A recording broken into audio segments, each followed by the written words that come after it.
Para buscar el origen del Camino de Santiago hay que remontarse a la época de Jesucristo y detenerse en la figura de uno de sus discípulos, Santiago. Sabemos por la Biblia que Santiago era natural de Galilea, hijo de Zebedeo y Salomé, y que era conocido como el Hijo del Trueno por su fuerte carácter. Fue uno de los seguidores más cercanos a Jesús, a quien acompañaría en los momentos más importantes de su vida. A la muerte de Jesús, al igual que el resto de los apóstoles, dedicaría su vida a predicar y extender el Evangelio por todo el mundo, llegando hasta las tierras de Hispania.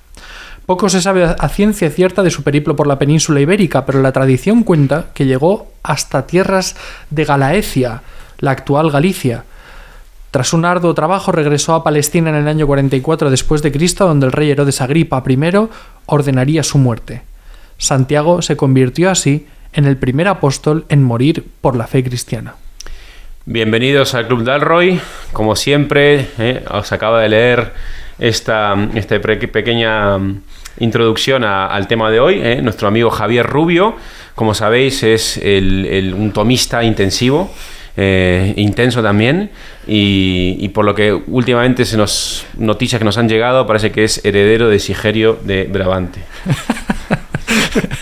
Muchas gracias, Santiago. En cambio, aquí tenemos a nuestro capitán Dalroy, que poco a poco va pasando de ser un kierkegaardiano irredento a ser un fiel seguidor de Rudolf Otto, abandonando la filosofía existencial por la fenomenología de la religión. No me pregunten ustedes por qué.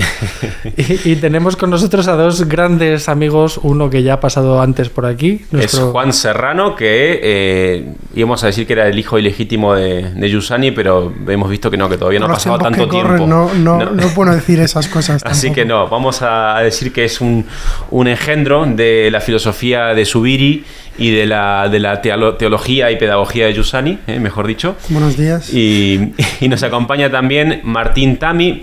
Martín es un gran amigo de este Club Dalroy. Es argentino, es mucho más joven que nosotros. Ha hecho el Camino de Santiago de verdad, con unos muchísimos días de peregrinación, que ya nos contará un poco. Es profesor en la Francisco de Vitoria, también es formador en la Escuela de Liderazgo Universitario, y estamos muy contentos de tenerte aquí hoy, Martín. Muchas gracias por la invitación, y no sé si soy tanto más joven, Bastante más, no te preocupes.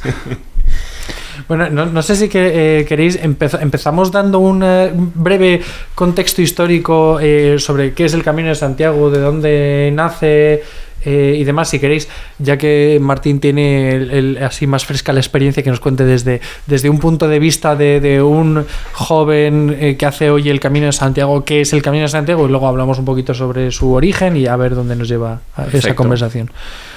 Adelante, Martín, ¿qué nos cuentas? ¿Qué es el Camino de Santiago?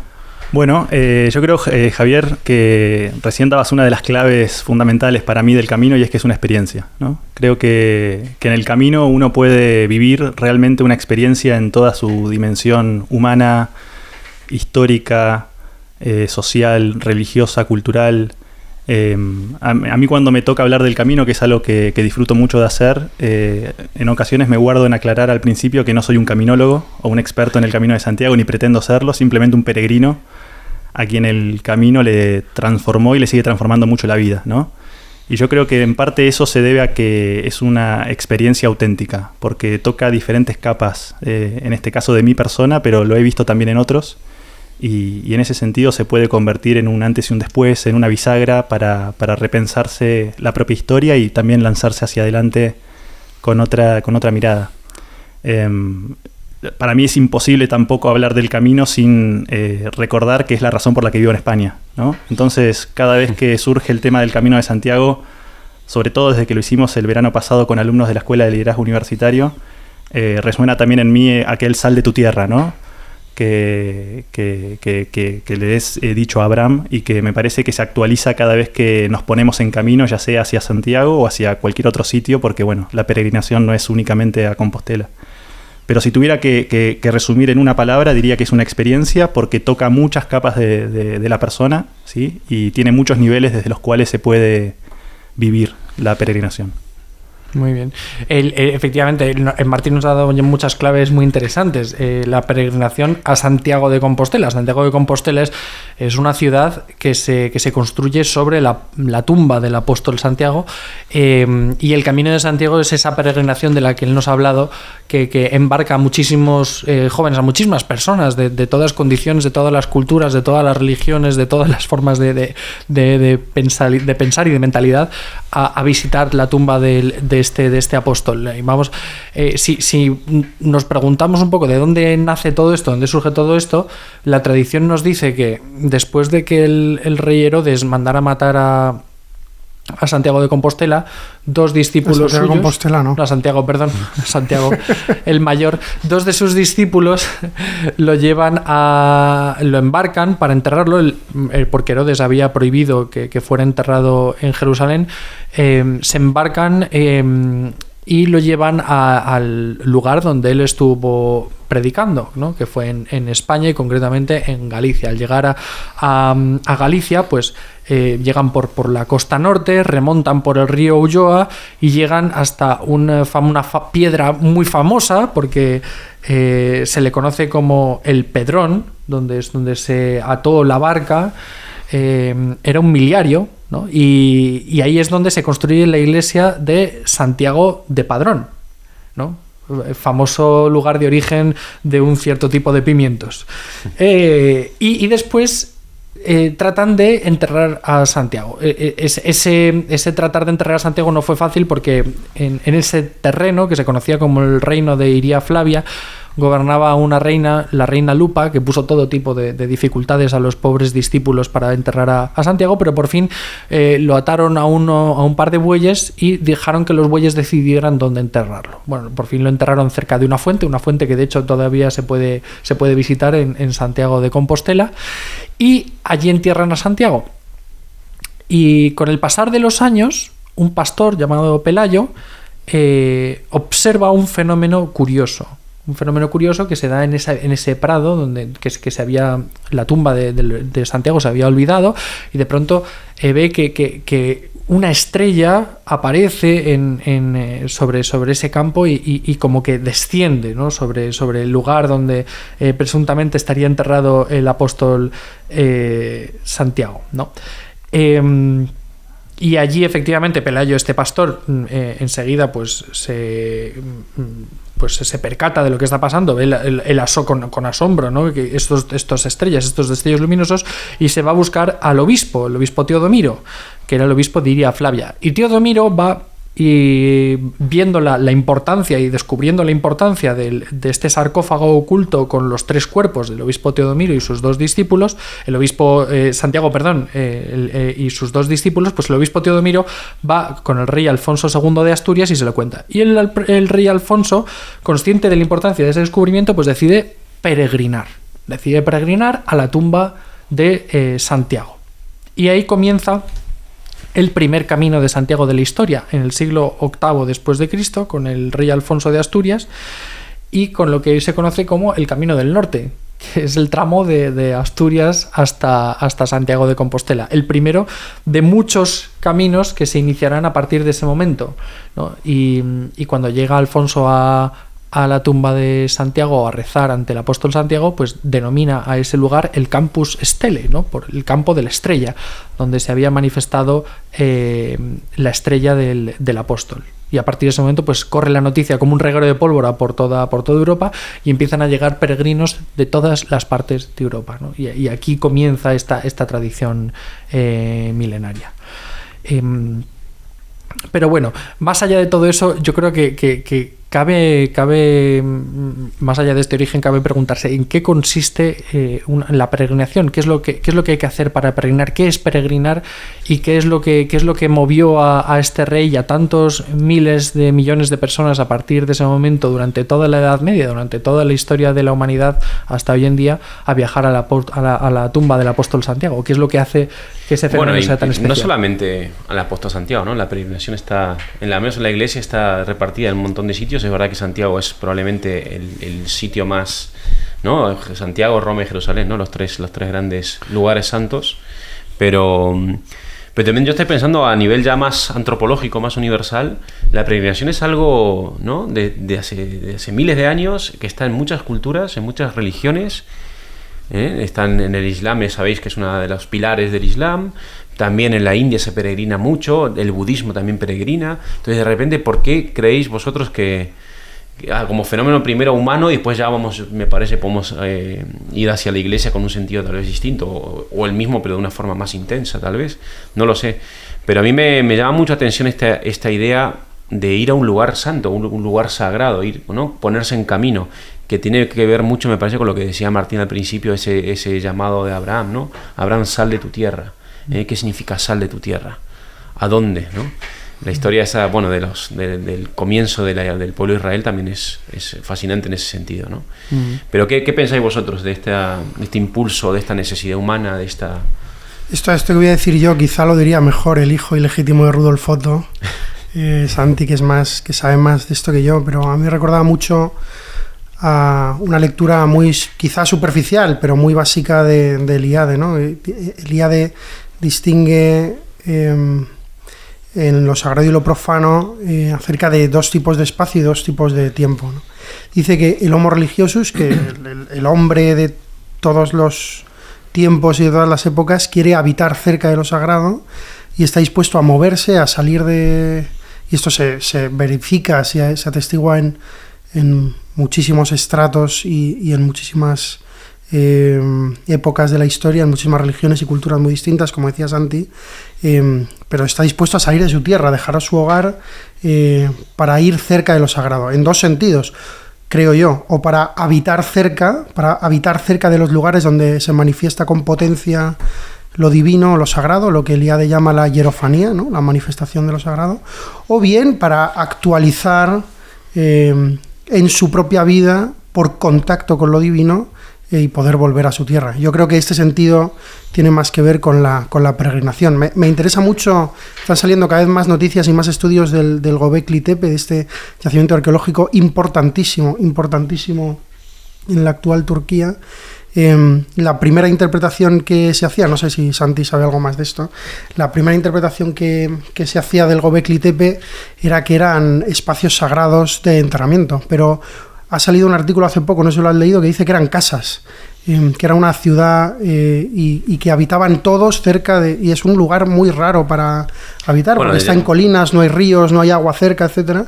Dicen que en función de que... Claro, esto para la mentalidad moderna es muy complicado y es muy complicado de entender y creo que podemos hablar de esto un poquito, ¿no? Creo que es interesante, pero... en función de que alguien podría vivir en un sitio incómodo para vivir, solo en función de que allí hay algo más fuerte, una presencia más potente y más poderosa que le hace vencer las incomodidades, las dificultades, que no haya una fuente de agua cerca, etcétera, etcétera. Bueno, son evidentemente hipótesis, no hay nada, pero me parece interesante. Creo que la peregrinación es salir de tu casa soportando incomodidades a veces, ¿no? Que esto es mucho también del Camino de Santiago, los que lo hemos hecho. Es incómodo, o sea, uno no va a hoteles buenos, o parece como que hay una cultura ahí de que si vas a hoteles buenos no haces el camino de verdad, si vas en coche no haces el camino, ¿no? Como soportar incomodidades por ponerte a tiro, por vivir cerca, por actualizar la experiencia, la manifestación potente de lo sagrado, de lo divino. Sí, a ver, has sacado muchos temas, Juan. De Göbekli Tepe es verdad que es este sitio, yacimiento, que se cree que es además el primer templo, algunos lo llaman el primer templo de la humanidad y tal. Todavía hay mucho que investigar. Pero una de las cosas que decía, que tiene que ver con lo que tú decías, el arqueólogo principal, Smith, dice que es que se revierte un poco la lógica de lo que hasta entonces se había pensado en la arqueología. La gente pensaba que el templo nace de la experiencia urbana, ¿no? Primero la ciudad y luego el templo como un centro para que la gente acuda en el centro del... No. Y aquí lo que dice Smith es al revés, ¿no? Primero el templo, luego la ciudad. Y parece ser que efectivamente Göbekli Tepe está a por lo menos 1000 años de distancia de los primeros yacimientos urbanísticos, ¿no? Lo que es la parte del antiguo templo. Pero sí, aquí hay dos cosas interesantes. Una es ese ponerse en camino, porque más la peregrinación, que también tenemos que hablar de ello, también implica una vuelta, un retorno, ¿no? O sea, uno hace peregrinación, pero no hace una peregrinación para quedarse a vivir ahí tampoco, ¿no? Sino que vuelve a casa de alguna manera, pero la hace movido igual por una necesidad de, no sé, si de volver a casa con más fuerza, no lo sé. No sé qué pensáis vosotros de esto. Sí, me parece muy interesante el paralelismo porque vemos que efectivamente con Santiago sucede exactamente lo mismo. Primero es el descubrimiento del apóstol Santiago y de su tumba y luego la creación de la ciudad. Y en el fondo con la Meca sucede lo mismo.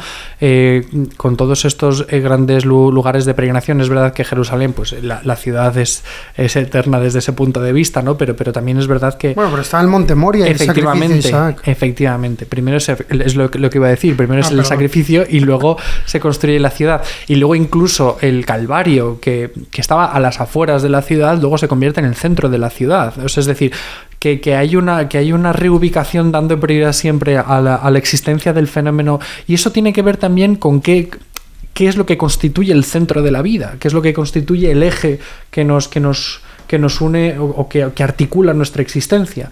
Y yo creo que la peregrinación en el fondo tiene que ver con esa búsqueda del centro, con esa búsqueda de...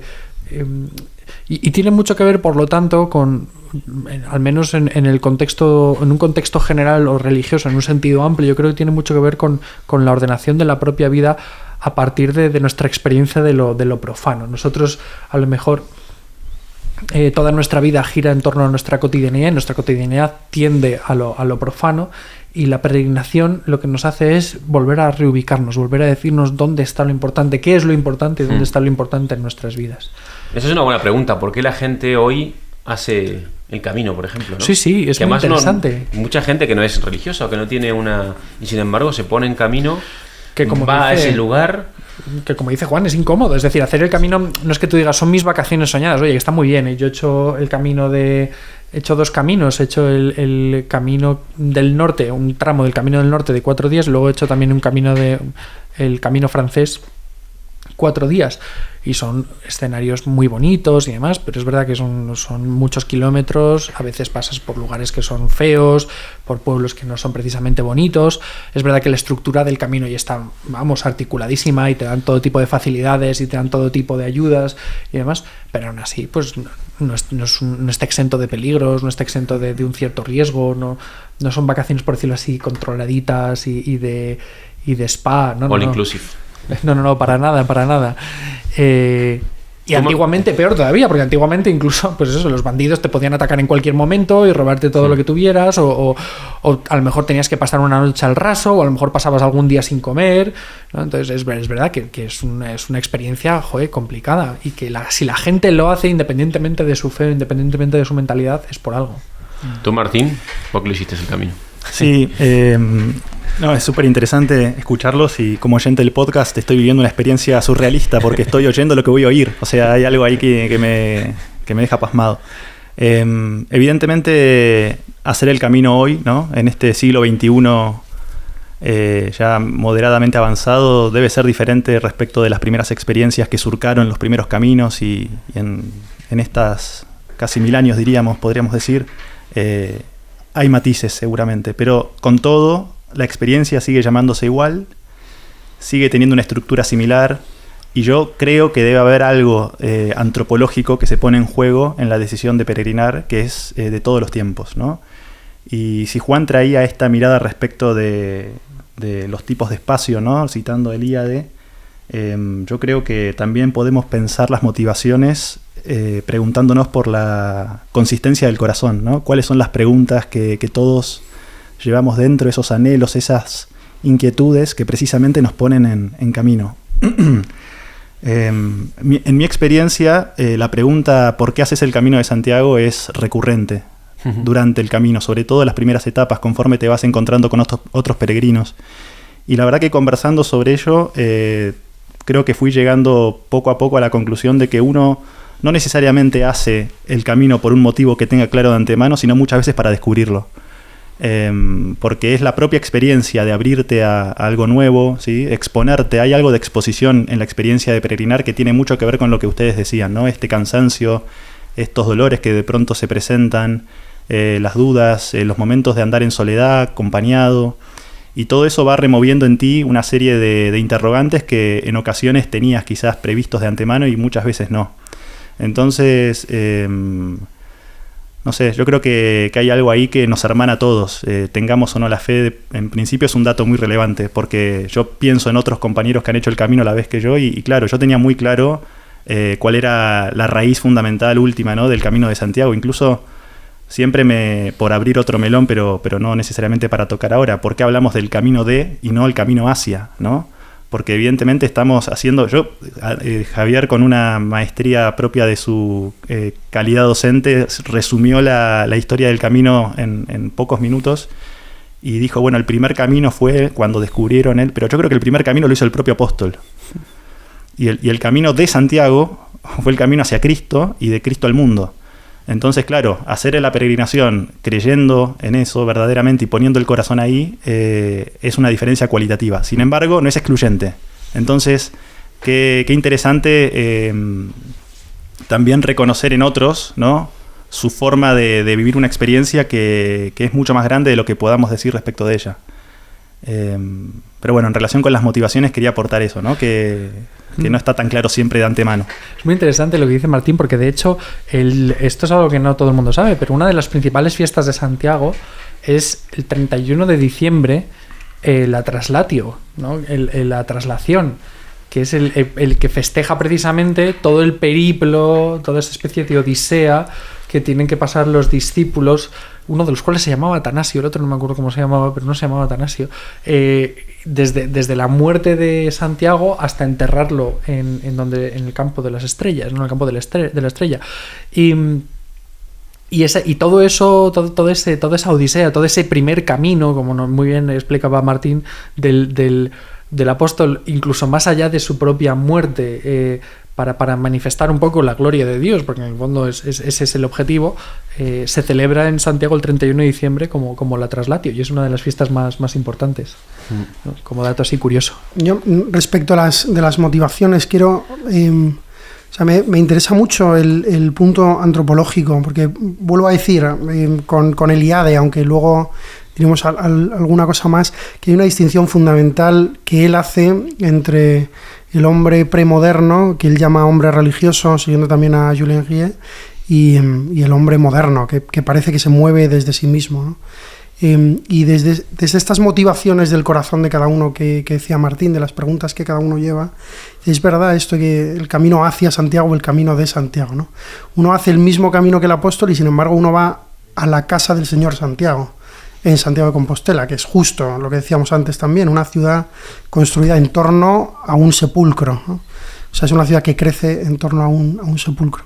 Creo que en el Camino de Santiago y en la peregrinación cristiana y precristiana, hay la experiencia de una llamada. O sea, uno se pone en marcha porque sale para ir hacia otra parte, para ir hacia otro lugar, por una necesidad. Y en las peregrinaciones medievales, en el auge del gran movimiento europeo, ¿no?, una frase célebre que dice que Europa se hizo caminando a Santiago, que sí se puede entender justo en ese sentido, ¿no? Una de las motivaciones principales para hacer el Camino de Santiago era penitencia, pero no penitencia que me pongo yo, sino la penitencia que me pone un sacerdote cuando me voy a confesar de que no sé qué cosa, de que he matado a mi vecino porque me ha robado 3 gallinas, ¿no? Dice, pues en penitencia te vas a Santiago. Además, penitencia es retorno. Eso, sí. ¿No? Es retornar. Es volver a casa. Volver. O sea que entonces, el punto del que quería hablar es que la pregunta que llevamos en el corazón, o sea, que aquí hay una unidad admirable, creo, entre lo moderno y lo premoderno, por así decir. El punto es la necesidad de la identidad, la búsqueda de la identidad.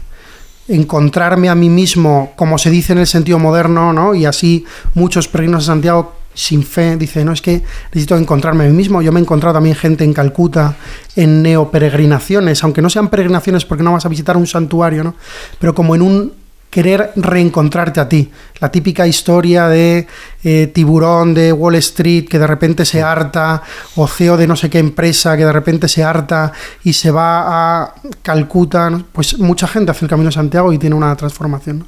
Y efectivamente es un camino de retorno, un camino de regreso a casa. En el sentido penitencial, ¿no?, quiero reencontrarme con aquello que es más íntimo a mí que yo mismo, como diría San Agustín.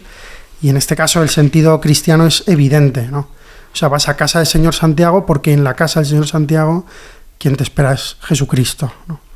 que es volviendo a unirlo con lo premoderno, es esto de ir al centro. Eso es. O sea, el retorno incluso al centro, ¿no? De lo más íntimo tuyo, Eso es. donde hay alguien que te llama, que eso es fundamental, ¿no? Ese venid y veréis, ese es lo que te pone en camino al final, aunque él se te presente de forma confusa, como decía Martín, o no muy claramente, entonces, y uno puede ser una persona que se siente perdida, que se siente vacía, que se siente algo, y dice, yo necesito un cambio, necesito una transformación, necesito volver porque no sé dónde estoy, ¿no? Entonces, en ese camino de buscar el centro, que algunos lo entenderán de distintas maneras, pero que siempre es algo que me saca de mí, de mí mismo, y tiene casi hasta una experiencia de éxodo, ¿no? De sacarme de la esclavitud, de sacarme de... Sí, es muy interesante además sobre lo que decíais, que todas estas cuestiones, todas estas motivaciones no se responden, no se pueden responder estando donde estás, en el lugar en el que te encuentras, es decir,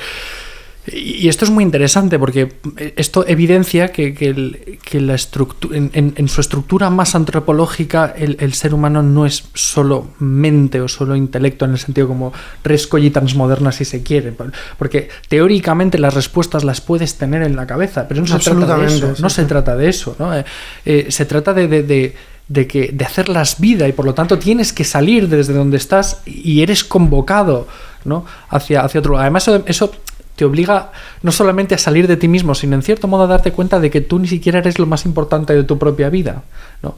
Que tienes que salir, y tienes que salir al encuentro de aquello que es capaz de redimirte un poco de ti mismo, ¿no? Y por eso también es muy interesante que durante el camino el peregrino, por decirlo así, no es que pierda su nombre, no es que pierda su identidad, pero por decirlo así, asume otra, en el sentido de todos somos peregrinos, todos somos como iguales en este camino, ¿no? Da igual que tú seas un noble, da igual que tú seas un siervo, da igual que seas un plebeyo, da igual que seas quien seas, que pienses lo que pienses, que seas de la religión que seas, todos somos compañeros en el camino, ¿no? Y hay una especie de hermandad muy bonita que yo he podido vivir en mis dos experiencias del Camino de Santiago, pues el encontrarte con otras personas a las que no vas a volver a ver en tu vida y con las que compartes simplemente el hecho de estar caminando hacia Santiago, movido por circunstancias vitales completamente distintas, y sin embargo pues encontrar ahí ese verdadero sentido de hermandad profunda, del decir, oye, es que de alguna forma estamos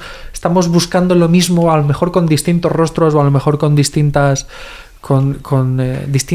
voces aparentemente, pero en el fondo es lo mismo. Y aquí, perdón por volver siempre a lo mismo, pero es que me parece que es tan claro el modelo de la Divina Comedia de Dante, que además es que es medieval también en ese sentido tan claro, de esta situación de encontrarte en el bosque oculto, en el bosque, pues eso, miserable, porque eres incapaz de salir tú mismo de esa situación vital en la que te encuentras, y sabiendo que tienes que salir de eso, sabiendo que tienes que romper con todos esos vicios y con todas esas con todos esos autoengaños y con toda esa pérdida de ti mismo que estás sufriendo, y eres convocado por alguien que te llama, ¿no? Que es Virgilio, pero que detrás de Virgilio está Beatriz, y que detrás de Beatriz está Santa Lucía, y detrás de Santa Lucía está la Virgen, detrás de la Virgen está Dios, ¿no?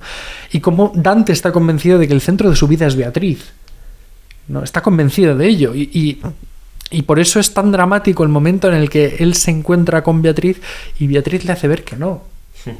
¿No? Le hace ver que no, que todo, en ese sentido toda su vida ha sido una mentira, ¿no? Y es un camino larguísimo, arduo, que le hace descender al infierno, le hace subir por el purgatorio, y hasta descubrir, y hasta que se le purifica la mirada y ve con claridad que el que está en el centro de todo es Dios, que el que le convoca verdaderamente es Dios. Y perdón, creo que es importante insistir en este punto, que es importante penar para darte cuenta de cuál es el verdadero valor de tu propia vida. Y esto que en el Camino de Santiago es muy claro, y en las peregrinaciones, los que hemos hecho peregrinaciones, es muy claro. Hay un fenómeno de compresión-dilatación que se ve también, que aparece en Historia de las Religiones, ¿no? Cuando uno pasa un umbral y de repente se encuentra ante un espacio abierto. Que yo el ejemplo que pongo siempre es la primera vez que yo entré al Bernabéu, ¿no? O sea, tú llegas al Bernabéu, entras por el vomitorio, que es pequeñísimo, y de repente te encuentras ante un espacio abierto, un verdadero santuario, ¿no? Y tú has penado en la entrada y de repente encuentras un ruido ensordecedor, 80.000 almas cantando una misma cosa. Y el Camino de Santiago y las peregrinaciones, las fiestas de peregrinación, para los judíos exactamente lo mismo, ¿no? Es como una experiencia de compresión en este sentido de penar, ¿no? De algo incómodo que te saca de ti mismo y sin embargo es profundamente gozoso porque sabes a dónde vas, ¿no? Sí, me sumo para aportar un par de cosas. En relación con esto último que decía Juan, tiene un correlato físico muy concreto esto de sumergirse y luego emerger a algo más amplio cuando uno está llegando a la Plaza del Obradoiro, baja unas escaleras, cruza un pequeño tunelcito en el que hay alguien tocando una gaita, normalmente, perdón por el spoiler si alguien no fue todavía, y de pronto te abres a la inmensidad de la plaza con la fachada de la catedral, los peregrinos haciendo las fotos, saludándose, agradeciéndose la experiencia compartida. También me gustaría, y también es muy significativo el momento en el que uno visita el sepulcro del apóstol, porque eso supone también un ir hacia las profundidades, ¿no? Me parece, bueno, yo de hecho he comprobado que hay gente que hace el Camino de Santiago y no pasa por ahí, ¿no? Y creo que picardía, incluso cuando uno no tenga fe, por respeto a la fidelidad a la tradición, ¿no? Sí. Porque es algo que evidentemente te has pasado tus buenas 5 semanas, como fue mi caso, caminando para llegar a un sitio y no ir a verlo es como un poco extraño. Pero en cualquier caso quería retomar una idea más sobre esta vuelta a casa, de la que hablabas, Juan, hace un momento y que fueron recogiendo después. Porque yo tengo la experiencia de que la peregrinación nos va poco a poco reduciendo lo elemental, ¿no? Hay algo de la vida cotidiana en el camino que es asombrosamente simple, que pide algo de ti y una vez que se lo diste te lo da todo de vuelta, ¿no? Entonces una vez que asumes que tus jornadas se limitan ni más ni menos que andar 20, 25, 30 kilómetros con tu mochila a cuestas, dispuesto a encontrarte con otros, a demorarte donde haga falta, a contemplar la belleza inesperada, todo eso con el sucederse de los días va dotando a la vida una consistencia que en ocasiones, al menos la experiencia que yo hago de mi propia vida cotidiana en la ciudad, no me ofrece. Por eso también, si bien no es fácil organizarse para peregrinar muchos días, yo creo que merece la pena intentarlo, porque hay algo de la naturaleza de la experiencia que requiere tiempo para desplegarse. Y la experiencia que yo tengo es precisamente esa, ¿no? De cómo poco a poco, conforme iban pasando los días, iba afinándose mi sentido religioso, podría decir, con un guiño hacia el sector izquierdo de la mesa, pero incluso mi propia autopercepción del cuerpo, ¿no? Que de pronto entiende antes que la mente, volviendo a la antropología a veces escindida que tenemos, que estamos a otra cosa, ¿no? Y es muy asombroso cómo al final acaba prevaleciendo esa unidad que todos somos y de un modo más pleno, ¿no? Yo hice esa experiencia de simplificación, de ir a lo elemental, a lo esencial, podríamos decir. Esto que dices me trae mucho, vamos, me produce un eco tremendo porque justamente iba a comentar eso, ¿no?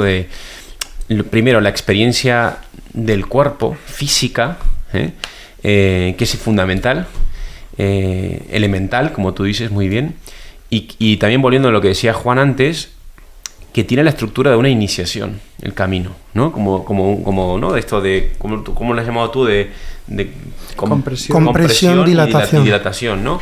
Que es de muerte y de vida, o sea, de morir a ciertas cosas, y a veces morir a las cosas que no son elementales, que no son necesarias, que no son incluso verdaderas, ¿no? Yo me acuerdo cuando fui en 3 ocasiones, pues hice siempre experiencias breves de 4 o 5 días. Una de ellas fui con chicos de 12 años, y me acuerdo que les prohibí el teléfono, ¿no? Entonces dije, mira, bueno, el teléfono no todo el camino, pero por lo menos 2 horas a la mañana tenemos que estar en silencio sin teléfono. Chicos de 12 años de ahora, o sea, que están hiperconectados a todo. Ha pasado muchos años. Me los vuelvo a encontrar estos mismos chicos, entre ellos un hermano de Javier, y me dicen que lo que más bonito, precioso, profundo, verdadero fue para ellos el camino, fue ese rato de silencio, que yo les obligaba, a pesar de las quejas, de los llantos, que no podían poner música, que no sé qué tanto, nada de teléfonos, nada de música, caminar solos en silencio, haciendo experiencia de tu cuerpo, haciendo experiencia de lo que te rodea, del entorno, y en ese también esa intención de, bueno, pues de lo que tú decías, de volver a lo elemental y en el fondo, de vivir una experiencia de iniciación, de una experiencia, ojalá que fuese un rito iniciático de nuestra cultura hoy, ¿no? A veces la gente dice, hay que volver a esto de la milicia esta obligatoria que se hacía antes, ¿no? De la mili. Y yo diría, pues, o el Camino de Santiago, pero algunas de estas experiencias son necesarias. Necesitamos quitarnos a veces tanto lastre, tanta cosa absurda, que ¿para qué? Para simplemente encontrarnos, al menos, ¿no? Sí. Encontrar el centro. no lo sé. O sea, creo que la experiencia, la peregrinación, la experiencia que he tenido yo yendo a Santiago, la que ha descrito Martín, la que hemos hecho muchos de los que han hecho, muchos de los que nos estarán escuchando seguramente, es la experiencia de un verdadero renacimiento, que se opone, yo creo, frontalmente, y abro otro melón, a la experiencia de la vacación en tiempo moderno, ¿no? Hay una cosa que es curiosísima, que es que si uno se pone a estudiarla seriamente en ámbito psicológico o sociológico, es absolutamente dramático, que es el síndrome postvacacional, ¿no? O sea, que uno vuelve a vacaciones y vuelve cansado, y está cansado de la vacación, cuando a lo que ha ido es a descansar, y propiamente, no sé cómo decirlo, planifica todo para no tener que hacer nada, ¿no? Lo planifica todo para que todo sea goce y disfrute vacío. Frente a la experiencia, digo, por poner los contrastes con claridad, ¿no?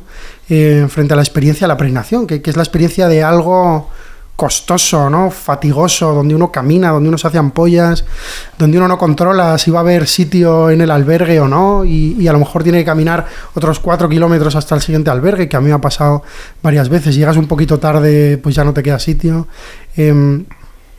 Y sin embargo es la experiencia de un cansancio físico quizá, pero como decía Martín, de un paulatino descansar lo importante, como por irse encontrando, por ir reduciendo ruido, no sé cómo decirlo, pero no es simplemente una cosa estoica de voy a quitarme el móvil o voy a... que también juega, pero como de ir reduciendo a lo esencial, creo que en ese sentido es el camino el que te va llevando. Frente a una cosa absolutamente planificada, donde uno tiene mucha expectativa puesta después del cansancio del curso, ¿no? Voy a ir de vacaciones, voy a no hacer nada, voy a ir a todo pagado, y uno vuelve... O sea, uno vive las vacaciones pensando en que va a tener que volverse, y cuando se vuelve cansado, vuelve enfadado en el atasco de vuelta de la playa, o vuelve... No sé, digo, estamos grabando esto justo después de un puente, ¿no? Y esta mañana me ha costado mucho levantarme por la mañana. Esto que dice Juan, a mí además ya creo que te lo he escuchado también a ti, que esto tiene que ver con esta distinción entre el turista y el peregrino, ¿no? Porque al final el turista es el que se va de vacaciones, ¿no? Como tú lo planteabas ahora, pero al final de alguna manera está huyendo de sí mismo, está buscando la dispersión de sí, está buscando, ¿no? Y el peregrino, al contrario, parece que todo lo contrario, lo que quiere es ir a comprometerse más con su propia vida, ¿no? O sea, el que va de peregrinación, o sea, lo que le interesa es yo quiero vivir, yo quiero ser plenamente el que estoy llamado a ser, quiero responder con toda mi vida a lo que se me pide, frente al turista que lo que quiere es dispersión, lo que quiere es olvido, lo que quiere es descanso en un sentido no real, sí, si quieres, pero que eso además lo vemos, yo creo que lo vemos como casi como un síntoma contemporáneo, ¿no? Lo de estamos continuamente nosotros mismos con la tendencia de vivir como turistas, sí, de vivir sin el compromiso, de vivir en el continuo expectar, ¿no? De mirar, disfrutar, estar, pero sin vincularme, sin real, no sé, sin... Hay una división tan radical entre el ocio y el negocio, ¿no? Entre lo que es verdaderamente vivir y aquello que vivimos todos los días, que al final parece que vivimos como esquizofrénicos o divididos, ¿no? Hay un artículo de Cavanagh que cito luego al final, cuando me preguntéis por mi recomendación literaria, lo cito, que creo que habla, que incide muy bien como en estas diferencias, ¿no? Tiene que ver con la movilidad y la identidad en la era global, así se llama el artículo, y propone como 4 modelos de movilidad. Y 2 de ellos, y yo cuando he hablado de esto, hablando de la peregrinación, lo cito mucho a Cavanagh, 2 de ellos son el turista y el peregrino. Fíjate que en nuestro tiempo nadie está contento llamándose turista, porque el turista es, para nosotros que vivimos en España, el guiri que viene con chanclas y calcetines blancos, ¿no? O el japonés que solo hace fotos y va al Prado y no ve ningún cuadro, pero hace fotos a todos. Nosotros somos, ¿no? Nos gusta decir que somos viajeros, pero no turistas. Nos gusta decir cuando vamos a Bali, sí, que vamos a tal, pero todos somos en el fondo turistas, que es lo que quiero decir. No, y además, o sea, la gente dice que no le gusta que le llamen turista, pero sí le encanta mostrar sus experiencias. Ah, claro, no, justamente, sí. Por eso estoy diciendo que somos turistas. Una de las diferencias más importantes que destaca Cavanagh, que yo creo que nos ayuda a entender mucho cómo esta diferencia, es que, y lo hemos dicho antes, mientras que el peregrino solo sale de su casa, de su tierra, de su pueblo, para ir al centro del mundo, el turista, nosotros, salimos para ir a la periferia. Y cuanto más exótico, cuanto más, no sé cómo decir, cuanto más distinto, cuanta más diferenciación de lo cotidiano, más auténtica aparentemente es la experiencia. Claro, lo que dice Cabanauj es que al final la movilidad en nuestro tiempo se convierte en la repetición de pseudo experiencias que ya han hecho otros miles de millones antes que yo, que no puedo enseñar. Yo tengo que enseñar que soy yo el único que ha estado comiendo en este restaurante balinés donde van los locales. Yo no voy donde van los guiris. Pero en realidad, si uno busca en Instagram, hay 432.000 fotos de ese local donde el tío ya habla inglés perfecto y acepta dólares, ¿no? Sí, sí. Además es curioso porque la frase es esa, ¿no? Yo no como en los sitios donde comen los turistas, yo como en donde el restaurante que les gusta a los romanos, sí, o el restaurante que les gusta a los tal, ¿no? Sí. Luego si vas a México, estás 5 días encerrado en tu casa porque si has comido en un puesto a la calle, no puedes salir. Me acabo de acordar de una escena buenísima de una serie que me recomendó Javier, que la recomiendo muchísimo, que es Parks and Recreation, ¿no? Parks and Recreation es una versión de Office un poco más light, como de Office, pero hay un momento en que la protagonista empieza a salir con un tío que es perfecto, es guapo, es un abogado que viaja por el mundo y el tío se la pasa contando historias exóticas, maravillosas, y entonces en un momento dado, por una situación de esta chica, tienen que ir a buscar a un antiguo novio de su madre, no sé cuánto, y ahí es cuando ella se da cuenta de que este tío no la quiere, que este tío lo que quiere es crear historias, o sea, vive para contar historias a otros, historias de cosas que ha vivido, ¿no? Distintas, exóticas, tal. Y entonces el ¿cómo se llama? Ron Swanson, que es el señor, el funcionario más maravilloso que he visto en mi vida, que le dice en un momento a esta chica, es que es un turista. ¿Sabes? O sea, él ya se da cuenta que tiene que romper con él, es que ese hombre es un turista, no te quiere. Lo que quiere es vivir experiencias, vivir historias, ¿no? Pero son historias que no te vinculan realmente, que tú no construyes vida con esas historias. Las historias tienen que ver mucho más con todo lo contrario, con lo cotidiano. Lo cotidiano es como ¿no? el otro polo distinto de lo exótico, que es donde la vida se realiza al final y donde uno puede realmente dejar por un momento de ser turista. Por eso la importancia del volver a casa en la peregrinación. Es decir, claro, es volver con más fuerza, volver para ser más tú en tu casa. Y no pretendiendo volver a escapar, sino porque las peregrinaciones, al menos antiguamente, se hacían una vez en la vida. Sí. No se podían hacer más. Entonces, a lo mejor excepcionalmente se hacían 2, pero es que era muy difícil peregrinar en aquella época, ¿no? Entonces, claro, uno no... Bueno, y además es que uno cuando se iba a Santiago, uno de Poitiers no sabía si volvía. Efectivamente. Se despedía. Podías quedarte por el camino perfectamente, y más si ibas a Tierra Santa. Sí. Entonces, la pretensión no es la de irte a un sitio exótico, cambiar de aires, buscar rarezas. No. La pretensión es transformar tu cotidianidad, pero dentro de ese ritmo, dentro de esa cotidianidad. O sea, vivir más lo cotidiano. Por sublimación, efectivamente. No huir de lo cotidiano. Esa es la palabra. Y por eso en todas las grandes historias, en el fondo, si lo pensamos desde Homero, pero El Señor de los Anillos, Dante, todas las grandes historias tienen esa estructura de viaje de ida y viaje de vuelta necesariamente, ¿no? Sí, yo respondo a algún que otro ademán que me anima a coger el micrófono. Los oyentes se darán cuenta de que soy tímido, o al menos me gusta escuchar a los que saben, pero para aportar algo, ¿sí? Compro 100% la distinción entre turista y peregrino. De hecho, ahí entre peregrinos a veces se habla despectivamente de los turigrinos, ¿no? De los que van al camino en actitud turística y no tanto de peregrinación. Pero me gustaría retomar algo que decía Santi antes de entrar en esto y luego volver aquí un instante. Y es esta invitación vehemente a tus chicos para que hagan el camino sin cargarse de sonido, de distracción y tal. Y yo creo que eso es muy importante porque el camino no es una experiencia prefabricada que esté esperando por nosotros en tanto consumidores, ¿no? Tenemos que disponernos a vivirla de cierta forma para que verdaderamente acontezca lo que el camino está llamado a hacer en nuestra vida. Y eso es lo que en ocasiones a lo mejor puede resultar un reto concreto cuando uno lo está haciendo, porque la tentación está ahí, ¿no? O la invitación a distraerse está ahí. Sin embargo, tampoco pecaría del otro extremo de caer en una suerte de rigorismo que impida de pronto llegar a Burgos y hacer una foto a la catedral, ¿no? Y yo me pregunto si ahí soy turista, y probablemente la respuesta sea sí, ¿no? Ahora, ¿cuál es la prueba decisiva entre el turista y el peregrino? Creo, o una de ellas, no, seguro que no es la más importante, pero me parece que tiene que ver con esto, y es que el peregrino tiene de algún modo vocación de hacer un camino interior, ¿no? Hay una vía de interioridad que está latente, abierta, y es la que en definitiva le confiere significado a la experiencia, ¿no? Si el camino no es hacia adentro, podrás ser un profesional de la peregrinación, pero poco habrás peregrinado, ¿no? Quería aportar eso. Y poco más de momento. No sé si queréis... Hombre, solo por aclarar un punto, vamos, que tampoco hemos hablado rápido y mal, y a lo mejor con un poco de actitud condescendiente o peyorativa del hacer turismo, que no está mal en sí mismo, me parece algo perfectamente respetable, conocer cosas nuevas, hacer experiencias nuevas.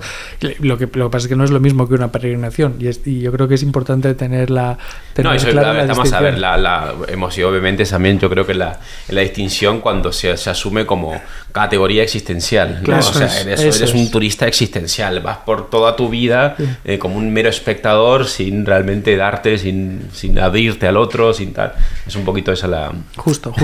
por dejarlo, sí, por dejarlo claro. Pero me parece importante, porque, o sea, es verdad que todos hemos hecho turismo, todos somos turistas, y hay ocasiones que merecen el turismo. Turismo viene de la palabra tour, ¿no? Del gran tour que se hacía para conocer las maravillas, cuando surgen en el siglo XVIII y XIX los grandes viajes, etcétera. Y está muy bien conocer. Ahora, el punto que denuncia Cavanagh, es en este sentido existencial. O sea, el turista necesita distinguirse del otro. O sea, para que la experiencia del turista sea en cierto... Porque al final lo que queremos todos es exactamente lo mismo, que es un reencuentro con nosotros mismos, una afirmación absoluta, ¿no? De hecho, uno no hace turismo si no lo sube a Instagram, no sé cómo... Perdón, porque vuelve a sonar condescendiente. Lo que quiero decir es que la actitud vital es radicalmente distinta, y la satisfacción personal, incluso si es lo único que se busca, como la experiencia transfigurada que uno hace después de haber alcanzado con lágrimas esta experiencia, los que hemos llegado a Santiago, a la Plaza del Obradoiro, esta experiencia que decíamos de compresión y dilatación, justo en Santiago, pasando el arco en el que está tocando el gaitero, que entras, que se te ponen los ojos de lágrimas, que ves a un montón de gente bailando, gritando, abrazándose. Incluso aunque vayas como turista, aunque hayas ido como turista y estés en Santiago porque has ido a comer al Hostal de los Reyes Católicos, que recomiendo a todo el mundo que vaya a comer allí, y se encuentra con esas escenas, a uno le provoca como un deseo de algo verdadero, como dice, uno tiene la sensación de que se está perdiendo algo, de que se pierde algo fundamental del camino si no lo hace en el sentido de la peregrinación, ¿no? Pues estupendo. Pues vamos a cerrar ya, porque se nos ha ido el tiempo, lamentablemente, que con la buena conversación se pasa demasiado rápido. Pero antes de terminar, pues vamos a recuperar nuestra tradición de recomendar algún libro, película, lo que se considere oportuno para profundizar o para dar continuidad un poco a este tema que hemos tratado aquí. Empezamos por Juan, que es el que nos lo ha anunciado proféticamente, que es lo que nos iba a recomendar. Es un artículo de 2008 que habla de 4 tipos de movilidad, ¿no? Dice Migrant, así se titula, Migrant, Tourist, Pilgrim, Monk, Mobility and Identity in a Global Age, que es de William Cavanagh, que es profesor, es teólogo, es profesor en la DePaul University en Chicago. Tiene también otros libros interesantísimos. Lo pondremos todo esto en el podcast también, los títulos los ponemos luego para que se puedan leer. Bien, recomendaciones. Pues hay un texto de Joseph Pieper sobre la esperanza que leí después de haber hecho el camino y me devolvía constantemente a él, porque habla del status viatoris, ¿no? Del hombre como un ser en camino, la virtud de la esperanza fundamental que él explica y disecciona en ese texto, que creo que se puede leer por separado. Aquí también se consigue dentro de un volumen bastante grande de las virtudes fundamentales, donde habla de la justicia, de la caridad, de una serie de virtudes, y está ahí un capítulo dedicado a la esperanza. Lo recomiendo 100%. Un descubrimiento reciente para mí, que no habla expresamente del Camino de Santiago, pero creo que orbita en estas temáticas antropológicas, históricas, sociológicas, culturales. Es un autor alemán contemporáneo que se llama Hartmut Rosa, que tiene un concepto que es el de resonancia, para describir un tipo de relación significativa con el mundo, y conforme iba participando y escuchando nuestra conversación, volvía una y otra vez a ese concepto. Hay algo en el Camino de Santiago que es una experiencia de profunda resonancia. Hay una obra de este autor que lleva ese título, que es particularmente voluminosa, pero que es un concepto caballito de batalla que emplea en muchos textos y que a lo mejor nos puede inspirar alguna idea. Y dos cosas muy sencillas para final, una medio trampa, porque como oyente del podcast sé que alguna vez hicieron esta trampa y me permito reincidir en ella. A mí me hizo muy bien como creyente hacer el camino leyendo el Evangelio del Día. Fue uno de los regalos más grandes que hice en la experiencia del camino. Y lo segundo que quiero recomendar, aunque no sea propiamente algo ya escrito, sino por escribir, es que escriban, ¿no? Que hacer el camino escribiendo, la vida escribiendo, ¿no? Porque la vida es un camino también, no hemos hablado tanto de ello, o sí, indirectamente, pero bueno, a mí me queda hoy como recuerdo para siempre de mi camino el diario, ¿no? Y me parece que eso le da también a la experiencia de la peregrinación una dimensión única que también tiene que ver con esta diferencia respecto del turista. Pero bueno, si puedo recomendar tantas cosas, ahí lo dejo. Y yo voy a recomendar, por bajar un poco el tono, una novela juvenil que yo leí de joven y que me gustó muchísimo, que habla sobre el Camino de Santiago, que es muy fácil de leer, pero que está muy bien ambientada y es una joyita, de Joaquín Aguirre Belver, que se llama El bordón y la estrella. El original se publicó en la editorial Doncel, pero se ha reeditado más hace relativamente poco, en la colección A la Delta, y es una novela que se puede leer pues desde los 10 años, realmente es muy asequible y te cuenta la historia del Camino de Santiago desde la perspectiva de un escultor medieval que ha asesinado a una persona y está peregrinando en penitencia. Y se encuentra con un grupo de gente con el que va peregrinando y hay una aventura, ¿no? Hay una peripecia ahí en mitad pero en el fondo es la historia de conversión de este personaje y es una novela preciosa. Qué bueno. Ahora sí para el verano, ya queda poco. Yo voy a recomendar 2 libros, uno que es un clásico, que es El peregrino ruso, y otro que me vais a matar, seguramente Javier me querrá golpear ahora mismo, pero a mí No, jamás. Eso está vetado. Está vetado en este podcast. No, o lo uno o lo otro. O lo uno o lo otro, que es el primer libro publicado por Kierkegaard, que en realidad, ¿por qué lo traigo aquí? Porque ahí se define un poco la existencia del esteta. Que el esteta es una especie de carácter existencial similar al del turista, y a mí me ayudó mucho, porque es que yo no lo he dicho, pero yo soy un turista férreo y un esteta horroroso. Entonces, de alguna manera, para reconocer esas tendencias en mí a huir de mi propia realidad y de la vida cotidiana, pues me ha ayudado mucho. Entonces, esa distinción que hace Kierkegaard ahí de la vida estética o la vida ética, religiosa, etcétera, en ese librito, o lo uno o lo otro. Pues tú lo que quieres es reivindicar tu filiación kierkegaardiana. Me quiero reivindicarla completamente porque me ha liberado, o sea, me ayuda a liberarme de esa tendencia turística de mi propia existencia. Estupendo. Pues nada, muchísimas gracias. Con esto terminamos. Ha sido un placer. Muchísimas gracias. Adiós.